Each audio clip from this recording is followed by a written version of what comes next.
Bismillahirrahmanirrahim. Assalamualaikum warahmatullahi wabarakatuh.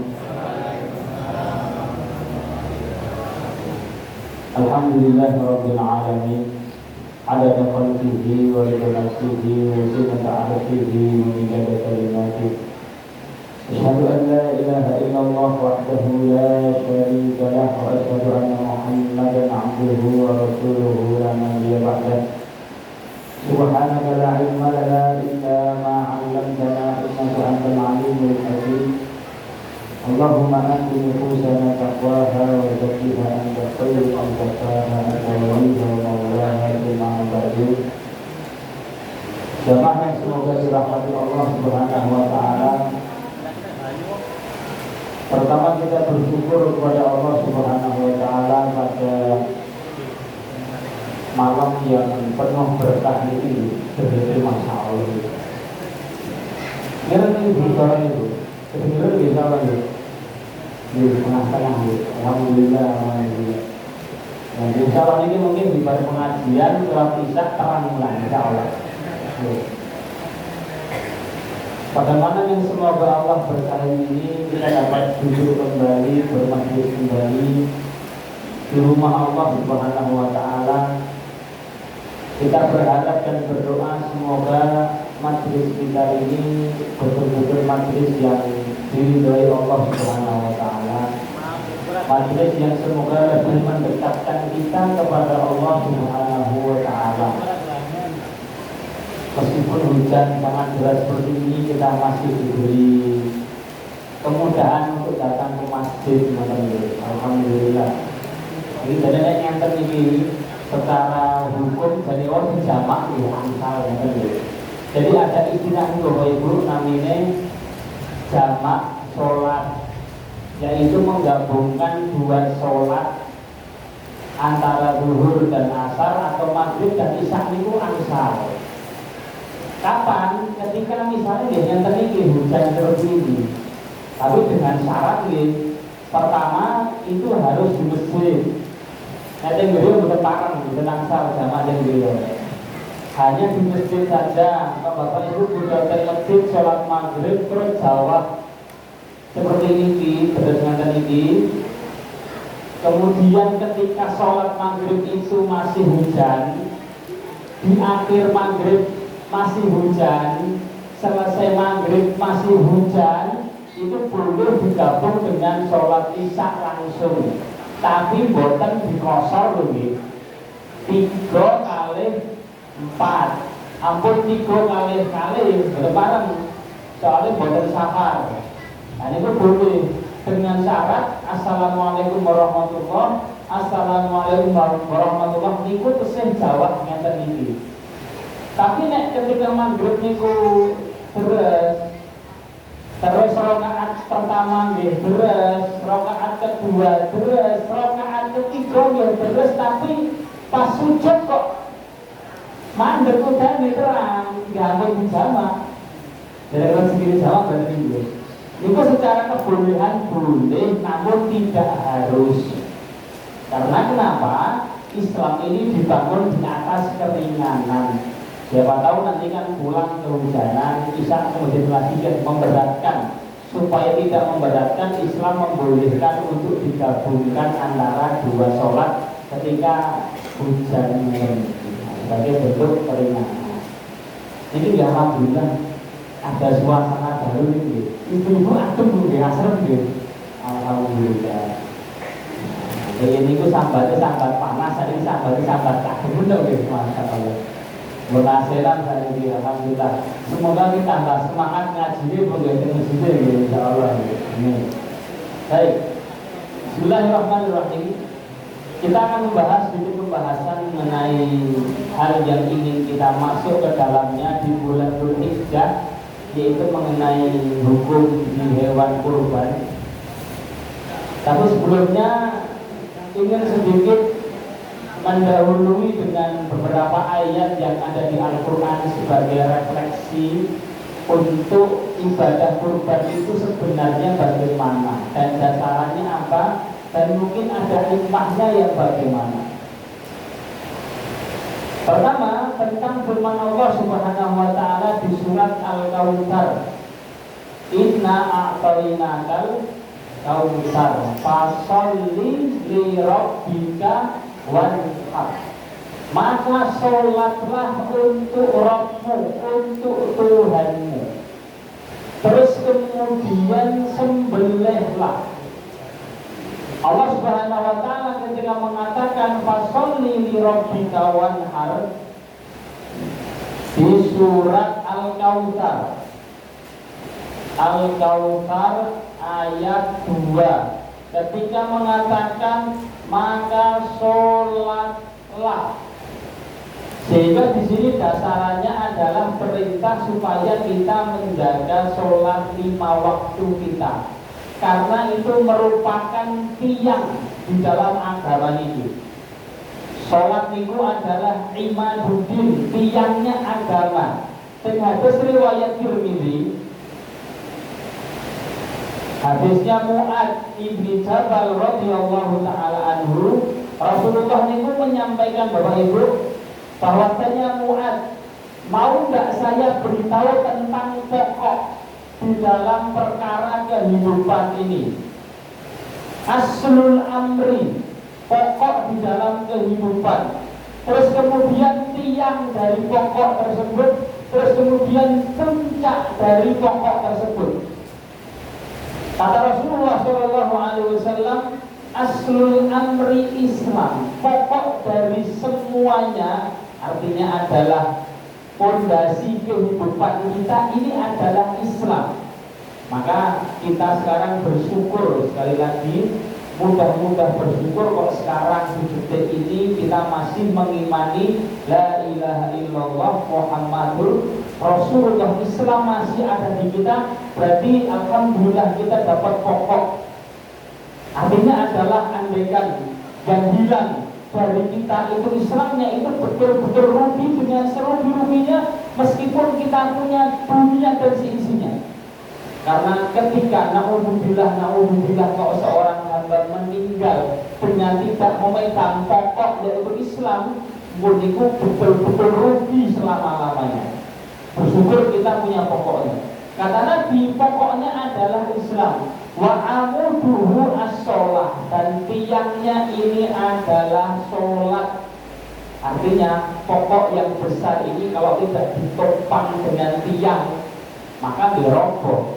Dan tiang di dalam agama Islam ini adalah sholat. Ketika Allah mengatakan fasholli li rabbika, maka sholatlah perintah untuk menjaga tiang dari pokok kita, yaitu adalah Islam. Kemudian waktu sana ini, puncak dari Islam itu adalah jihad, mengorbankan apa yang kita miliki, dan itu tidak mudah, dari waktu, pikiran, harta terkadang, terus kemudian badan, kalau dulu nyawa sampai itu kan tidak mudah. Nah ini akan ada kaitannya kelak setelahnya pembahasan mengenai kurban.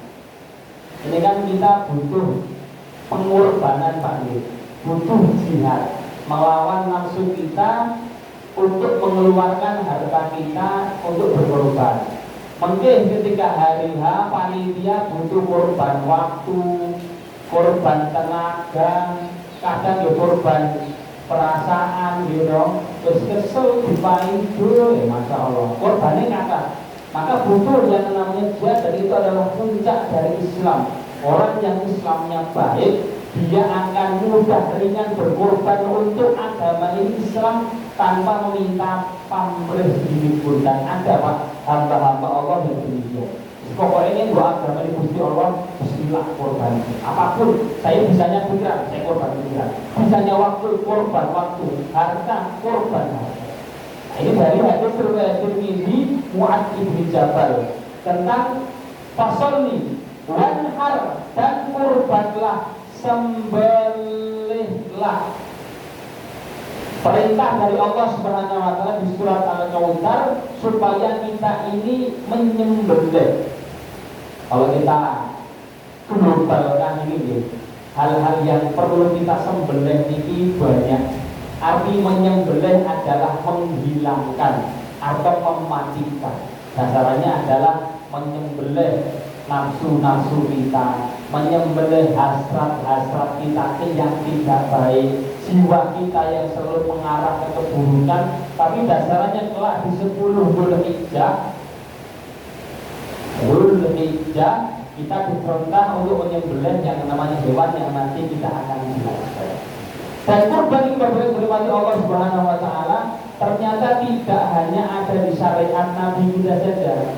Kurban ini sebenarnya sunnah, atau kita mengikuti bapak dari para nabi, yaitu Nabi Ibrahim alaihi salam. Ketika Nabi Ibrahim ini diperintah untuk menyembelih anaknya, itu jadi belum masuk akal. Tapi perintah Allah demikian, yaitu adalah Ismail. Allah mengatakan di surat As-Saffat, asalnya ini surat As-Saffat ayat 102. Ini ada sedikit pelajaran untuk tarbiyah keluarga kita. Jadi pendidikan keluarga bisa kita ambil dari bagaimana Allah mengisahkan kisahnya Ibrahim di surat As-Saffat ayat 102. Allah mengatakan di surat itu, Ibrahim mengatakan kepada anaknya, ya bunai, ini arobil manam, wahai anakku, saya itu melihat di mimpiku, anni azbahuka, kok saya nyembelih kamu ya. Terus kemudian Ismail mengatakan, ya abatim alma tu'mar, wahai bapakku, lakukan apa yang engkau perintahkan. Jadi di sini itu dijelaskan bahwasanya Ibrahim itu mimpi, dan mimpinya para nabi, Bapak Ibu, itu pasti merupakan wahyu dari Allah Subhanahu wa Ta'ala. Nabi mimpi pasti wahyu, karena setan tidak bisa masuk ke mimpinya para nabi, sehingga mimpi itu dari Allah Subhanahu wa Ta'ala. Uniknya, setelah Ibrahim itu mimpi dan itu perintah dari Allah Subhanahu wa Ta'ala, kan jadi perintah laksanakan mawon gitu. Tapi di sini kenapa kok setelah beliau mimpi, beliau bahasa kita mungkin taren gitu, komunikasi.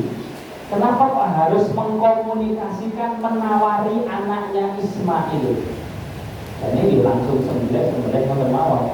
Tapi ini enggak, Ismail diajak bicara dulu, diajak ngobrol, kira-kira pendapatnya bagaimana. Ini kalau di dalam pelajaran tarbiyah keluarga, ini pentingnya kita Bapak Ibu sebagai orang tua untuk mengkomunikasikan segala kebijakan kita itu ke anak, untuk mendidik anak kita dengan mengasih ruang menyampaikan pendapatnya dan komunikasi.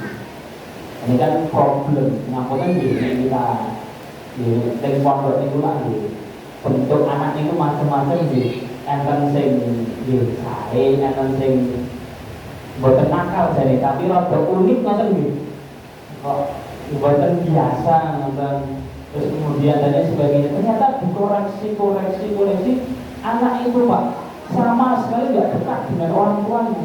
Orang tua yang kita sampaikan problem anaknya, jawabannya tadi gitu. Kok saya nggak tahu saja? Itu lah aneh Pak. Masa orang tua nggak tahu problem anak? Berarti kan menunjukkan orang tua ini tidak komunikatif dengan anaknya. Kenapa nggak komunikatif? Anaknya nggak mau cerita ke orang tuanya. Pertanyaannya, kenapa anak nggak mau cerita ke orang tua? Kan terus orang tua nyalakan anak, lalu kalau belum cerita ke orang tua, kan anak kan juga punya alasan.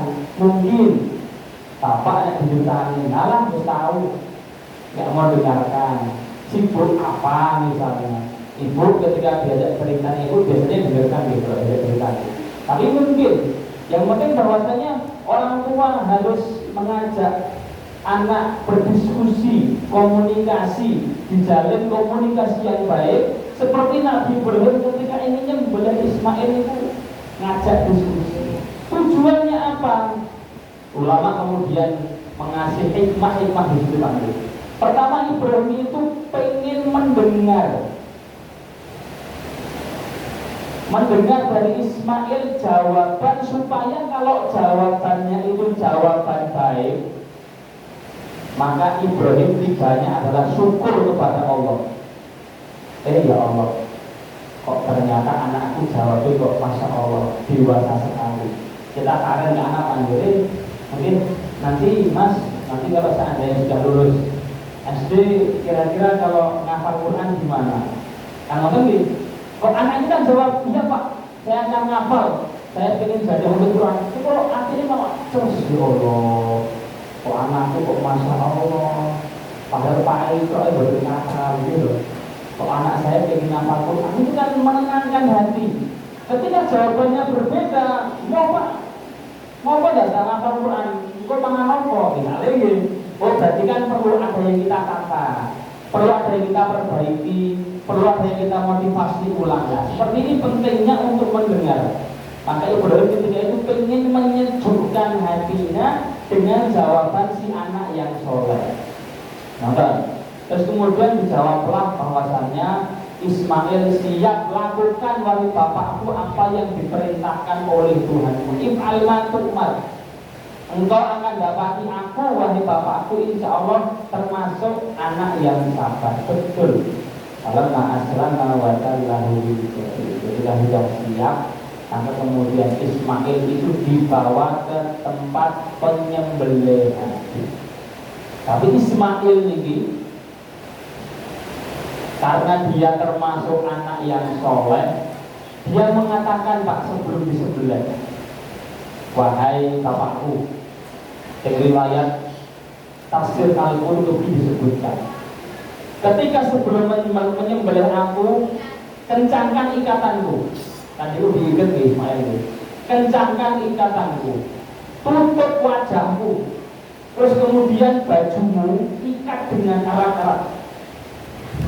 Kenapa kok disuruh untuk mengencangkan talinya? Takutnya pas disembelih nanti gerak-gerak timbul kasihan Ibrahim sehingga mundur dari perintah Allah.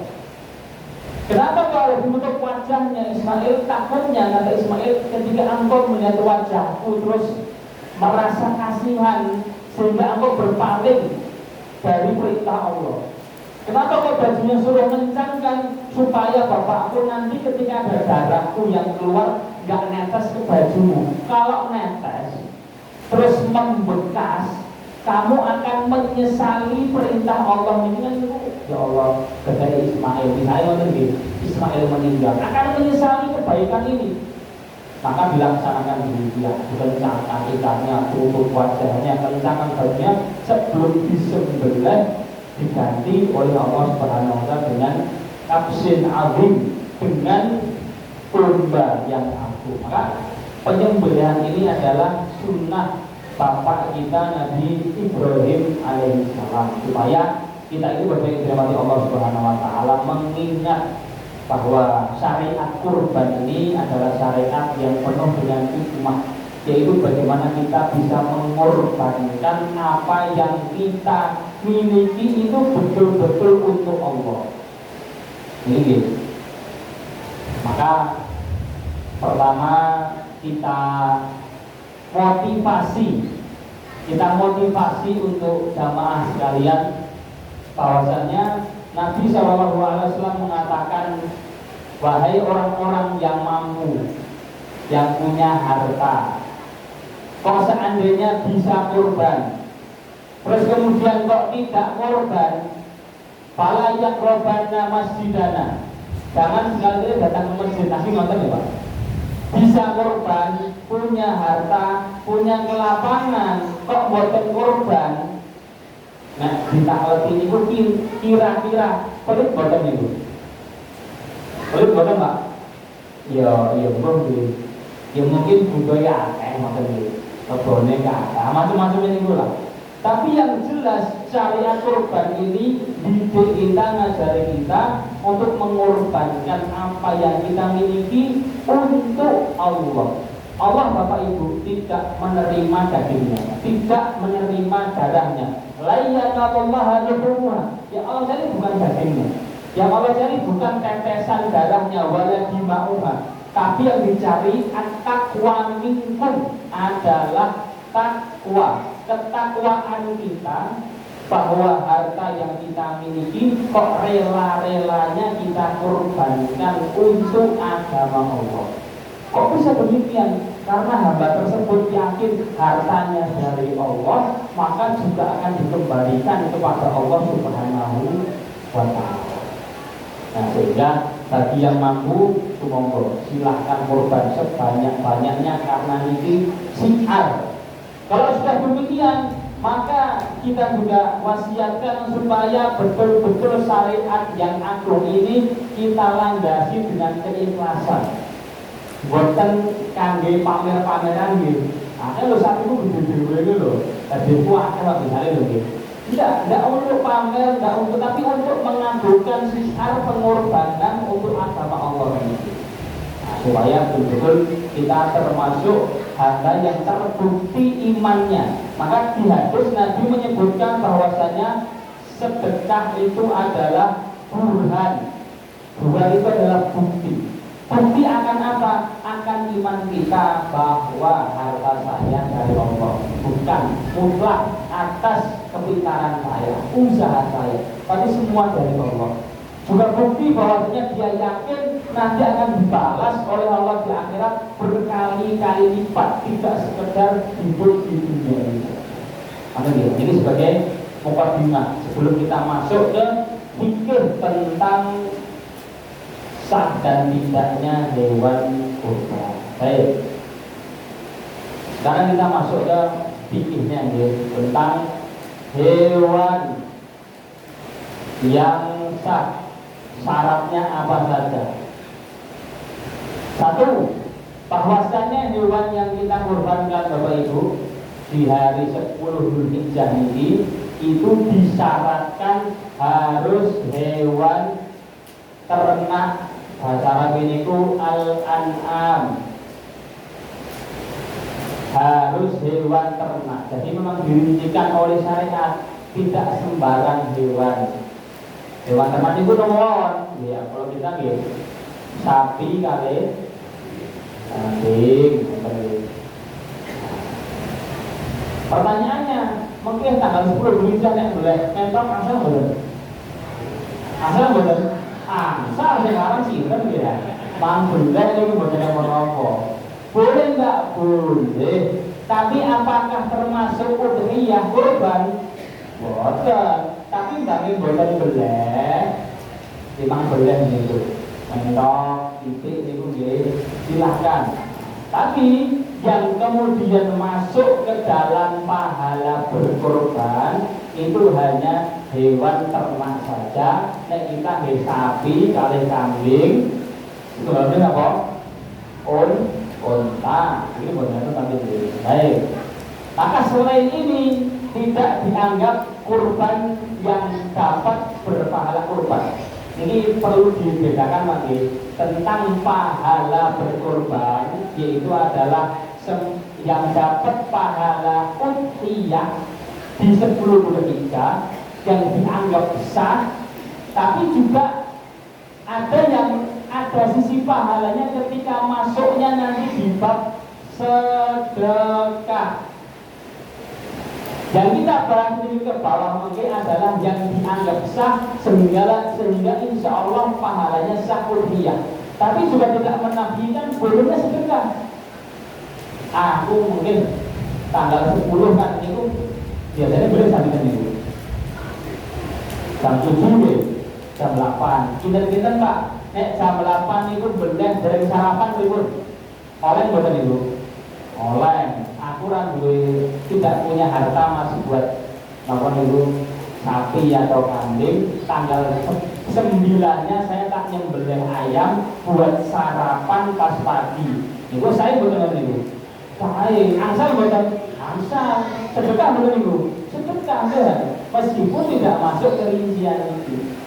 Karena saya pernah sholat di daerah Tawang itu gitu. Itu pasti belakang itu. Ibadah sholat itu masya Allah. Ini ajeng masjid ini Pak. Ini pun jual makanan rapi macam sate, tengkleng, gulung. Kalau mikir beli apa? Saya tanya ternyata memang itu sehari sebelumnya ada orang yang nyembelih khusus buat jamaah yang sholat id masjid, supaya nanti setelah sholat id bisa segera nyembelih. Nah, itu biasa yang ini di bar sholat tak ada ini yang tersimpun yang berlewat dari situ balas dikatakan gitu. Kan lain dia saat berhubung yang berlewat itu saya yang itu angsa boleh. Baik. Pertama harus hewan ternak bahimatul an'am, disyaratkan demikian. Yang kedua harus saimah. Ini masuk ke umur gitu. Nek bahasa kita saimah itu pokel gitu.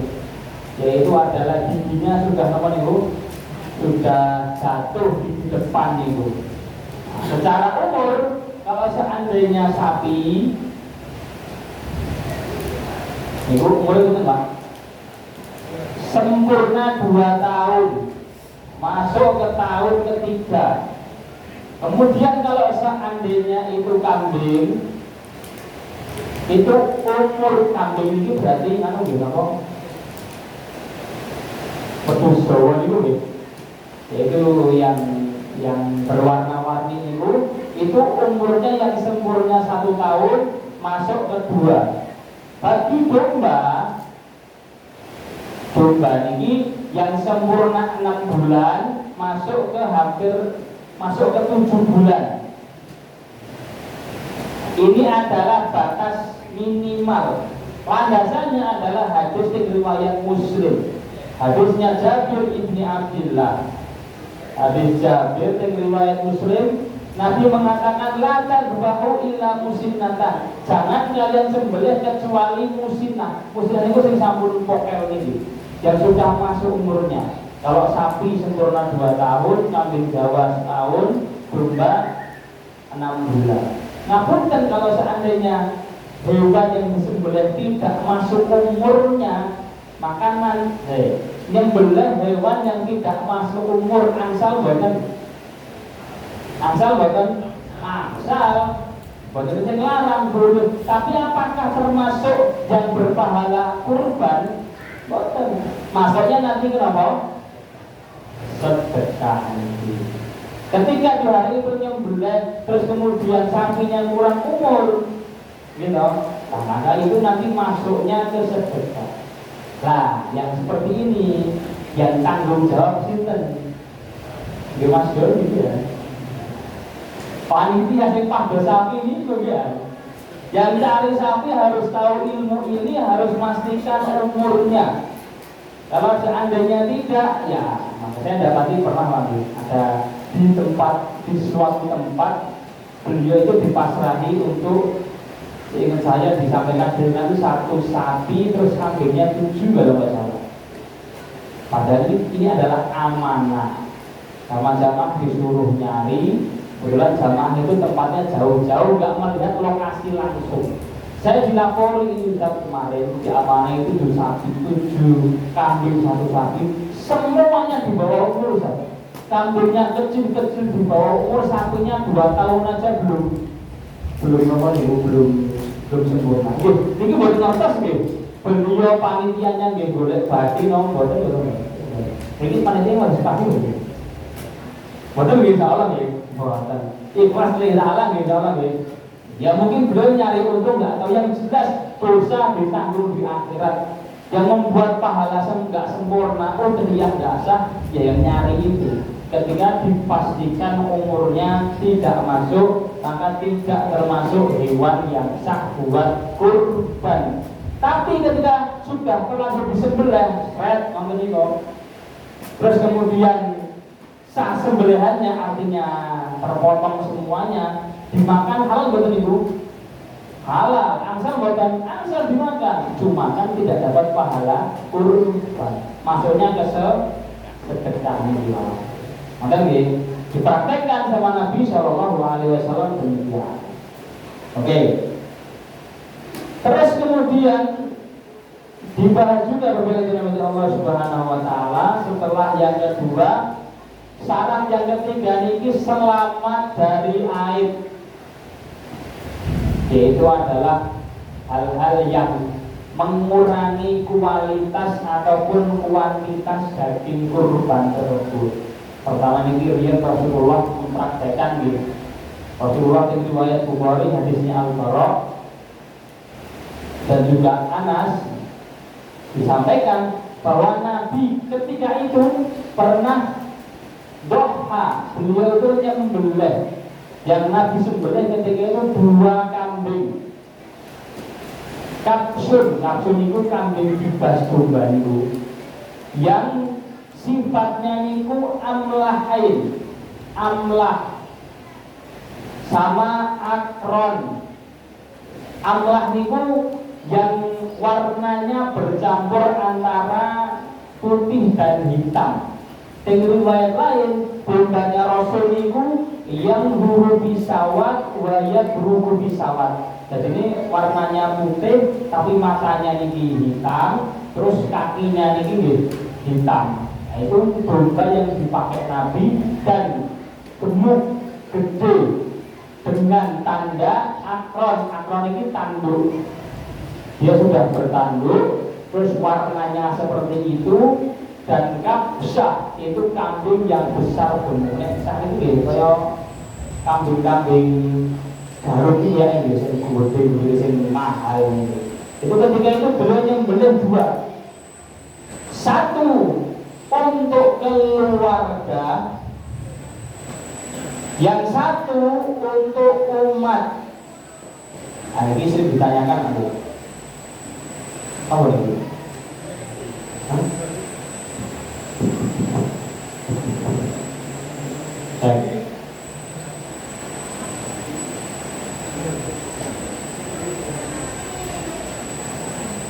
Jadi orang kita panggil, Allah mau duduk, Allah.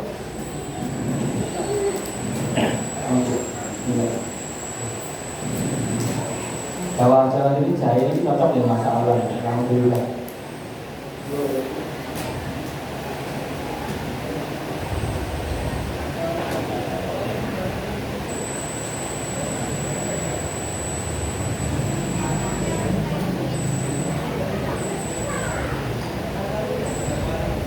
Ini syaratnya gitu. Mikir Sony pun kesel wayang ganti lagi. Ya ayo gitu. Temu mana? Pun bertolak sih. Nanti mau.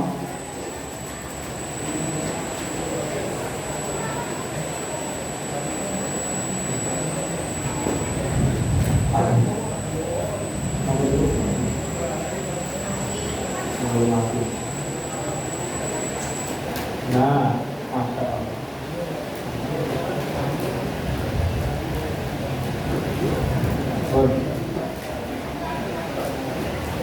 Kita lanjutkan. Nabi Shallallahu Alaihi Wasallam ketika itu berkorban dengan 2 kambing, 1 untuk keluarga, 1 untuk umatnya. Jadi pertanyaan, Mas kalau beli 1 kambing, kalau 1 kambing untuk 1 keluarga, boleh tidak? Apakah boleh 1 kambing untuk 1 keluarga utuh? Apakah boleh? Di dalam bab tersebut 1 kambing itu dari 1 orang, dari 1 sapi, dari kita. Dari ini maksudnya adalah babnya uangnya dari 1 orang. 1 kambing uangnya dari 1 orang saja, tidak iuran 2 orang bahkan lebih. 1 sapi itu iuran dari 7 orang. Tapi saya Mas niat iuran sapi 3,5. Iuran duit saya Mas, tapi tak niatkan 3,5 juta itu untuk kedua anak saya. Asal boleh Mas Ibu, angsal boleh. Saya ini beli 1 kambing, kemudian duitnya tadi datanya dari saya. Tapi saya niatkan untuk orang tua saya misalnya 2. Boleh nggak? Boleh. Jadi di bab meniatkan ini untuk siapa itu boleh, luas babnya. Makanya Nabi ini satu kambing, satu untuk keluarga, dan satu untuk umatnya yang banyak ini. Nah, tapi di bab iuran itu satu kambing tidak boleh ada iuran di dalamnya.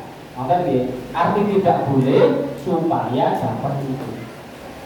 Tapi ini lari-lari ini misalnya, Pak, Mas, pulau kita kasih latihan korban. Dia soal ada TPA itu kan 30, satu orang itu berarti 100.000 misalnya. Angsal boten? Angsal boten? Angsal kurbanan. Latihan kurban. Tapi masuknya tidak di sini.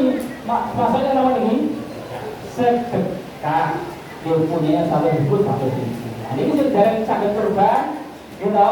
Dari kata saat yuk iuran kita 200 misalnya gitu. 100, mungkin yang boleh itu kita tolakkan. Seperti itu masuknya nanti disedekah.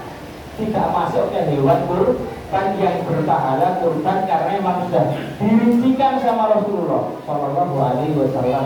Kambing dari satu orang saja, satu sapi dari 7 orang saja, tidak boleh lebih, boleh kurang.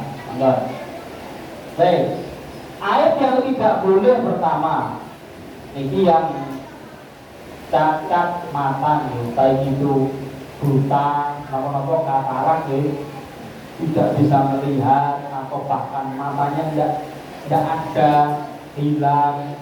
Pokoknya cacat mata yang itu parah, itu tidak dianggap sah kurbannya karena itu. Maka pastikan ketika membeli itu matanya sehat, bisa melihat, dijadikan gitu, kaget.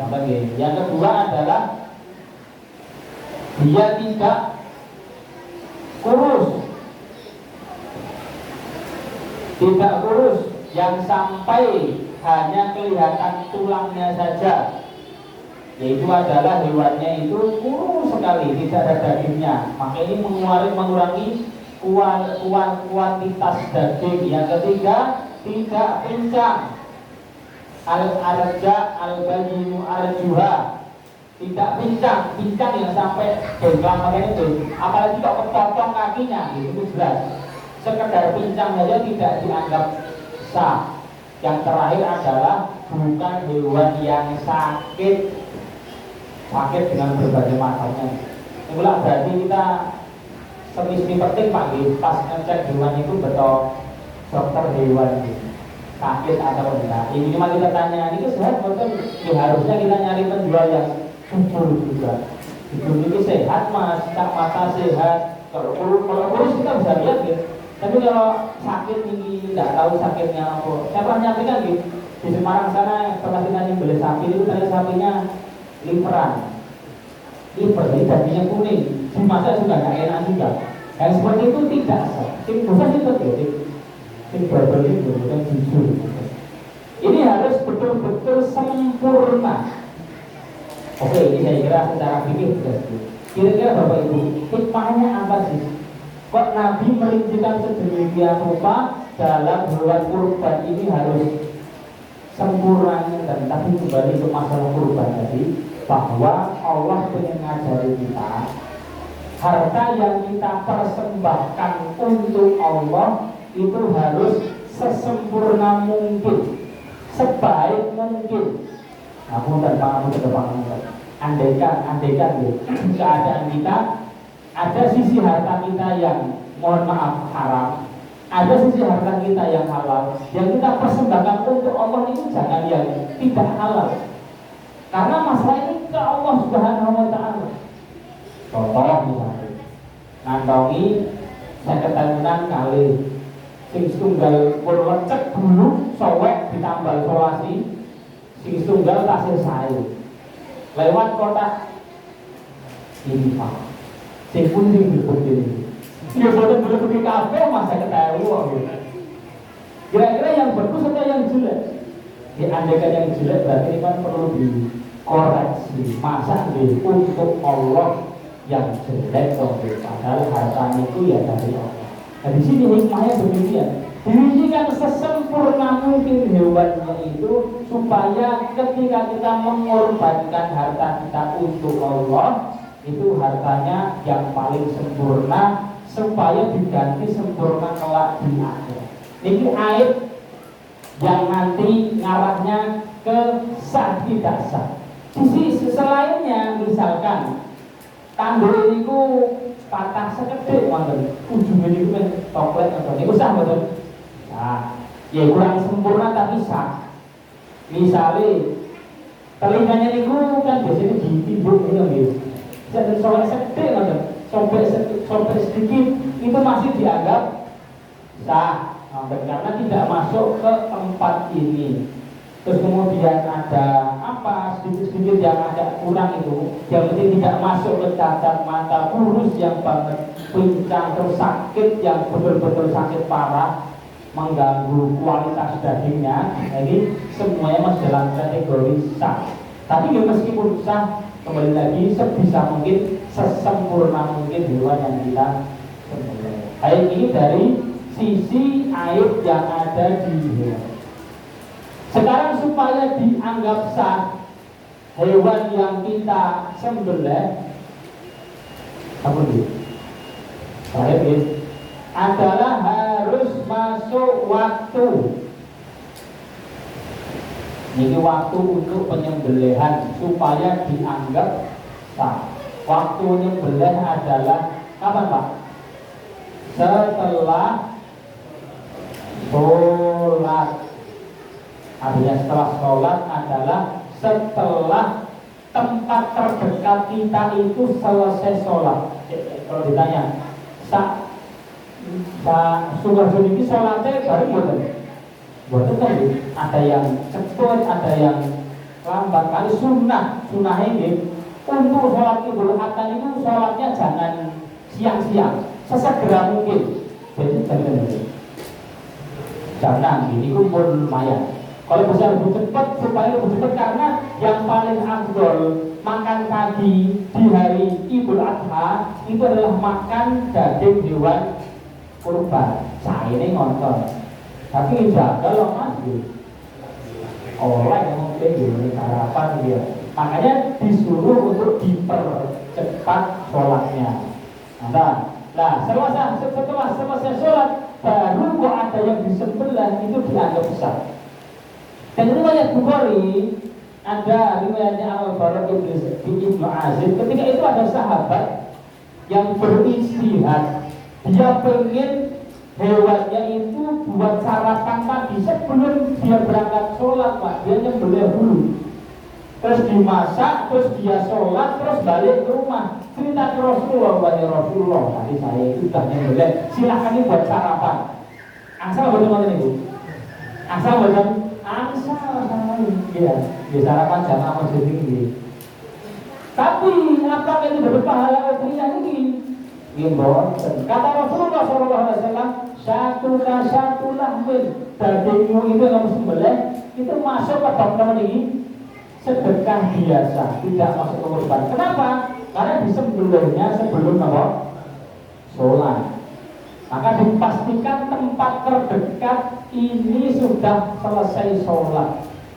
Kan praktek kejadiannya ini orang sholat ini hukum apa? Wajib atau sunnah? Sunnah. Nah ini anaknya nih Idul Adha itu sholat dan 5 waktu malah tapi dia paling nanti sholat nanti mau dia berapa bulan gitu. Boleh nggak sholat karena untuk tujuan jaga kambing? Boleh nggak, Pak? Boleh. Yang untuk jaga berhilang nggak boleh dia. Lah pas dia menjaga hewan itu kok ada yang tubuh-tubuhan kelahi hampir mati. Terus daripada mati mending disembelih. Andaikan itu sudah terdengar imam selesai khotib, Assalamualaikum warahmatullahi wabarakatuh, terdengar terus baru dia sembelih, seret, dapat pahala yang tinggi. Tapi kalau seandainya imamnya itu dalam keadaan masih khutbah terus dia sembelih, maka dapat pahala sedekah daripada meninggal dimakan halal betul ibu. Halal. tapi kan tidak masuk rincian. Nah, ini serinci ini untuk hewan supaya dianggap sah. Jadi artisah apa? Saya ulang lagi. Artisah adalah dapat pahala iya. Artisah ini bukan kalau tidak masuk ke kategori ini berarti hewannya tidak boleh dimakan. Boleh, tetap boleh dimakan, tetap halal. Cuma udhiyah punya rincian tersendiri. Ini supaya jelas. Demikian mungkin untuk sampaikan. Wallahu ta'ala. Ini mau lanjutkan lagi. Insya Allah sholat isya ini terus terang. Terang di dikasih nggak terjadi. Assalamualaikum warahmatullahi wabarakatuh.